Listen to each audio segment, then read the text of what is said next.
Já estamos de volta com o Gazeta Entrevista Especial nesta sexta-feira, debatendo o panorama político nacional, os reflexos da crise aqui no Acre. Estou com o jornalista Itan Arruda, que é aqui da casa, e com os cientistas políticos Nilson Euclides e Israel Souza. Antes de continuar a nossa conversa, deixa eu dar só um recado aqui da Recol Veículos. Olha, está acontecendo agora à noite, na Recol Veículos, o sorteio e a entrega do veículo Novo Up TSI, da promoção Chave Mestra. Na ocasião, a Recol também está lançando o novo Gol 2017, além de mostrar as vantagens e condições para todos os clientes que comparecerem. Agora à noite está acontecendo lá na Recol Veículos. Olha, e o nome do ganhador desse Novo Up, que está sendo sorteado lá agora, a gente vai divulgar aqui na próxima terça-feira, tá certo? Continuando aqui a minha conversa com meus convidados sobre os reflexos da crise política no Acre. Quer dizer, o governo do PT, da Frente Popular aqui, que está há 20 anos no poder, orbita muito em torno do governo federal, do ex-presidente Lula, da presidente Dilma, e a gente que há também um impacto sentido aqui no Acre. A gente tem que falar, obviamente, da questão local e a influência que essa crise nacional possa ter. A gente tem que falar de eleição, de sucessão municipal. Eu gosto de dizer o seguinte, que o cenário nacional e esse processo de derretimento do PT a nível nacional, né, do ponto de vista de um partido que, historicamente, né, teve sempre um eleitorado muito cativo, a preferência do PT tem caído todos os anos. Pesquisas e mais pesquisas indicam que o PT está muito longe hoje, por exemplo, em termos de preferência do eleitorado. Quando você perguntar que legenda que você, né, mais... o PT sempre estava na frente. Continua, mas caiu muito. Agora, é claro, esse cenário nacional, eu sempre gosto de pensar que ele pode influenciar 40% do resultado, por exemplo, de um processo de campanha que nós vamos passar aí nos próximos meses. Agora, isso pode influenciar? É determinante? Depende da forma que as coisas vão continuar acontecendo, porque a gente não sabe, a gente está conversando aqui e a gente não sabe qual é a dimensão dessa crise, quais são os atingidos, até onde vai essas questões aí de delação, do comprometimento de parlamentares e até que ponto isso, até onde isso vai, quando vai parar. Quando isso acontecer, a gente vai poder ter uma ideia melhor, por exemplo, do que esse cenário nacional pode ou não influenciar em termos de ser determinante ou não, por exemplo, no resultado de uma eleição. Esse grampo que vazou aí dessa conversa com o Jorge Viana, Itan, com um dos aliados do Lula, sugerindo que o ex-presidente fosse para o enfrentamento ao juiz Moro. Quer dizer, isso também pegou mal para o senador, né? Olha, sim e não. Para a imagem, há algumas pessoas que fazem o entendimento que sim, que isso não foi, digamos assim, positivo. Mas, de uma certa forma, para quem lida ali com os bastidores das cortes, não foi uma prova de fidelidade ao grande líder? Sim, sim. Também pode ter... É bem o estilo do Jorge Viana, né? Pois é, então assim, essa situação de ter sido exposto num jornal da importância do Jornal Nacional, etc., daquela forma, pode ter aí algum capital político favorável ao senador. Eu, sinceramente, lamento, porque acho que é uma estratégia equivocada e de uma compreensão equivocada do que o juiz Sérgio Moro está fazendo. Agora, aqui ali vem muito contaminado com as questões partidárias e ideológicas, e aí a gente até compreende, mas eu, sinceramente, lamento o fato. Esse clima tenso que se instalou no Acre, né? Nas últimas semanas a gente percebe isso. Tem aquela outra história do WhatsApp do governador cobrando a fidelidade dos secretários. Quer dizer, é uma espécie de transferência do clima político de Brasília para cá. É sim. Vale observar uma coisa. Desde que chegou ao governo, o PT foi se afastando das massas e foi perdendo a sua base popular. E não é por acaso que hoje quem está fazendo uso também das ruas é a oposição. Mas a oposição nunca teve essa tradição dos movimentos, das manifestações, que alguns dizem que até que é coisa de vagabundo, de baderneiro, e agora o cidadão de bem está fazendo isso. Ora, mas à medida em que vai perdendo o apoio popular, o governo tem que se valer de cargos comissionados, de terceirizados. Mas ainda sobre isso, eu gostaria de tratar de outra coisa. A respeito da crise, o professor Nilson salientou bem, ninguém sabe como e quando isso vai se desatar. Que é uma possibilidade real, com a abertura do impeachment, de que Dilma caia. E, com a Operação Lava Jato, que Lula seja preso. Olha, dependendo de quem assumir, da maneira com que as coisas depois do PT vão ser conduzidas, pode ser o fim do PT. Porque não precisa nem levar o Lula para a cadeia, basta que ele tenha algo em sua ficha, para que ele fique ficha suja, em razão da lei da ficha limpa, não possa mais sair candidato em 2018. E a Dilma, convenhamos, é administrativamente inábil, politicamente inábil, o PMDB trata o governo dessa forma e assim, tirando deles o principal trunfo, isso vem em cadeia, porque desde Brasília repercute aqui também. Mas aqui no Acre, fortemente. especificamente, o professor Nilson falou da questão das eleições. O candidato do PT aqui em Rio Branco, né, Marcos Alexandre, ele descola um pouco do partido, quer dizer, já tem uma imagem própria. Isso lhe garante uma certa credibilidade. Não, sim. O Marcos Alexandre, ele tem trabalhado nos últimos 4 anos, até por conta da pouco, digamos, conhecimento que a população acreana tinha dele. Ele investiu muito digamos, nas ações que pudessem reforçar a sua personalidade. Às vezes, alguns amigos meus, petistas, até comentam, pô, a gente fala para o Marcos, ele precisa institucionalizar mais as ações, tem que descentralizar, ele não pode estar todo o tempo lá aparecendo, pegando na mão de todo mundo. Mas ele está fazendo uma estratégia, ele está se preparando para a reeleição. Ele tem digamos, uma base eleitoral já que está constituída na cidade de Rio Branco. Eu acredito que ela deve estar em torno de 40%, talvez um pouco menos, talvez um pouco mais. Então esse é um eleitorado que aprecia esse tipo de comportamento que o prefeito tem. Isso ele vai levar para as eleições. Agora, o cenário nacional, se a oposição for competente a ponto de ligá-lo à estrutura carcomida, apodrecida do PT nacional, mas eu discordo um pouco de Israel, eu acho que não é o fim do PT, mesmo com...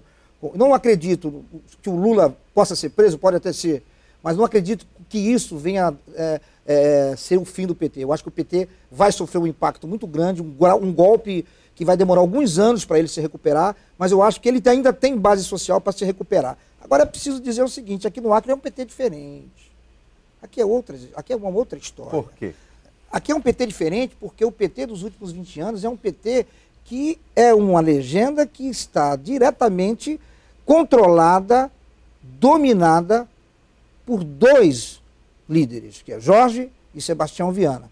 São esses homens que conduzem as relações. O governador Sebastião Viana já disse que não vai mais disputar nada em 2018, vai sair da política.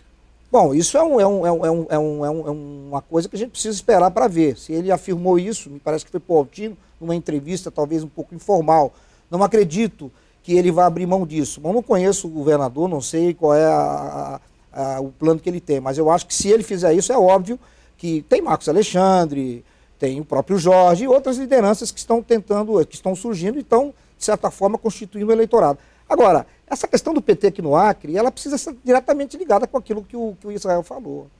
O PT aqui está muito baseado numa militância que está empregada no governo. 2018 tem eleições também. Alguma coisa de 2016 também se conecta com 2018. Quer dizer, não dá para fazer muitas projeções, mas é possível que em 2018 o PT ainda esteja mais enfraquecido. Como eu falei, você tem uma crise que não sabe como é que se desata. E a cada dia, assim, você tem uma reflexão no início do dia e há um turbilhão de acontecimentos e de eventos que vão se sucedendo. O Lula assume como ministro e em menos de uma hora ele está suspenso, aí depois alguém suspende a suspensão. E essas coisas é que me levam a crer que muito possivelmente, volto a dizer, ninguém sabe como, porque pode ser o fim do PT. Não estou dizendo que vai ser, eu estou dizendo que pode ser, porque se o Lula não pudesse candidatar em 2018 e esse grupo que está na oposição voltar ao poder, vai fazer de tudo, não precisa acabar juridicamente, mas vai fazer de tudo para que eles passem pelo menos aí mais 10, 12, 20 anos. E esse antipetismo certamente há de ser alimentado, mesmo depois de ter passado o governo do PT. A presidente Dilma foi a pior governante para a reforma agrária desde os anos de chumbo. Como é que o MST vai ficar defendendo o governo do PT? Ela ontem sancionou a lei antiterrorismo. O PT cresceu em cima das manifestações de rua, mas agora, através dessa lei, as manifestações podem ser enquadradas como manifestações terroristas, e isso é um tiro no pé. Então eu estou olhando isso não do ponto de vista jurídico, mas do ponto de vista de um processo. Agora, quanto ao Marcos Alexandre, desde a primeira campanha, ele é o novo. E aí fica essa coisa meio ambígua e meio esdrúxula, que ao mesmo tempo em que ele é continuidade do Angelim, ele é algo novo. Essa é uma estratégia, até agora tem dado certo, depende muito da oposição, que nem sempre age de modo inteligente, ou quase nunca, sem né? apresentar absolutamente nada novo. A Né? oposição está sabendo capitalizar isso, na opinião de vocês? Eu só queria fazer um adendo ao que o Israel colocou para a gente aqui, quando ele diz que o MST, que os movimentos populares, essa questão essa guinada mais de direita que o PT deu pelo menos nos últimos 6 anos de Dilma, o problema é que esses movimentos, esses setores mais populares da sociedade brasileira olham para um lado, olham para o outro e não encontram outro espaço para se agregar. Só tem o PT ainda. E é isso que vai dar sobrevida ao PT. Pode ser um recomeço para o PT. E eu acho que vai fazer muito bem para o PT do Acre e para o PT nacional voltar para a oposição. Que é aí que o PT é bom. Eu acho que ficar na oposição, mesmo diminuindo, fará o PT um bem tremendo. É uma oportunidade de renovação. Política é isso, é ciclo. Nós estamos entrando num processo de fim de um ciclo aqui no Acre e a nacional também. Pois é, e eu ainda quero continuar com esse assunto. A oposição está sabendo capitalizar isso? Tem condições de se projetar a partir dessa crise da esquerda? Não, a figura que talvez consiga expor isso de uma maneira mais clara seja a deputada estadual Eliane Sinhazic, né? Aqui já estou falando nas eleições de outubro. E ela polariza muito com o Marcos, desde a época que era vereadora, Marcos prefeito, o Marcos tentando se descolar da imagem do PT, mas eu acho que a oposição nesse aspecto, ela força que a população veja o Marcos como um petista que é, efetivamente, né? E não descolhe a imagem do Marcos, do partido e desse cenário de crise que migra para cá também. Então, acho que a oposição vai saber fazer isso, espero que faça para ficar mais interessante o embate, mas efetivamente aquilo que o professor Israel estava falando, que a oposição ela não tem nem cacuete de movimento popular. Ela, para fazer no último evento no domingo passado, em frente ao Palácio Rio Branco, você percebia o esforço, havia muitas dificuldades para... Um certo amadorismo, a gente percebe. Porque não tem o cacuete. A vontade da população em ir para a rua, o movimento espontâneo das ruas e a oposição embarcando nisso. Tanto que lá em São Paulo, o próprio Aécio Neves foi hostilizado, o Alckmin, enfim. A gente já está chegando ao final, eu quero aqui uma conclusão, um resumo do raciocínio do que se pode projetar a partir desse cenário. Bom, eu recomendo às pessoas que orem bastante, né? Oremos. Mas eu acho que a tendência é que isso vá se acirrar, não vejo, pelo menos a curto e médio prazo. Agora nós estamos falando em curto prazo, porque a médio prazo em política no Brasil já não curtíssimo prazo, né? Então, a curtíssimo prazo, nós vamos ter um acirramento, obviamente, a instalação da comissão do impeachment, a gente vai ver os desdobros dessas decisões que o judiciário está tomando, como é que o STF também vai se comportar diante disso, a figura do Lula como ministro vai permanecer até quando, mas já houve um cancelamento de reunião com o Temer, quer dizer, essa aproximação que o Lula pretendia fazer com o PMDB, me parece que hoje já não é algo factível. Enfim, nós teremos aí dias extremamente interessantes. Eu recomendo sempre aos meus alunos, olha, vocês que querem fazer habilitação em política, né, eu falo assim, acompanhem todos os noticiários, porque todo dia a gente está tendo aula de direito constitucional, da relação dos poderes. Isso eu acho extremamente pedagógico. Eu acho que essa crise eu vejo sempre como algo extremamente pedagógico para a gente. Nós que somos cientistas políticos e a população em geral, mesmo aqueles que não se debruçam em estudos sobre política. Eu acho que a crise se acirra e o PT, a presidente Dilma, vai ter muita dificuldade em terminar o mandato dela. Pelo menos isso que a gente vê hoje. Isso pode mudar? Pode, mas eu acho muito difícil. Professor Israel. É difícil dar uma opinião fechada. É importante acompanhar o processo do impeachment, que aí demanda ainda um certo tempo, mas é fundamental. É importante acompanhar os desdobramentos da Lava Jato. A minha opinião é que verdadeiramente essa disputa política haverá de se acirrar. O bom será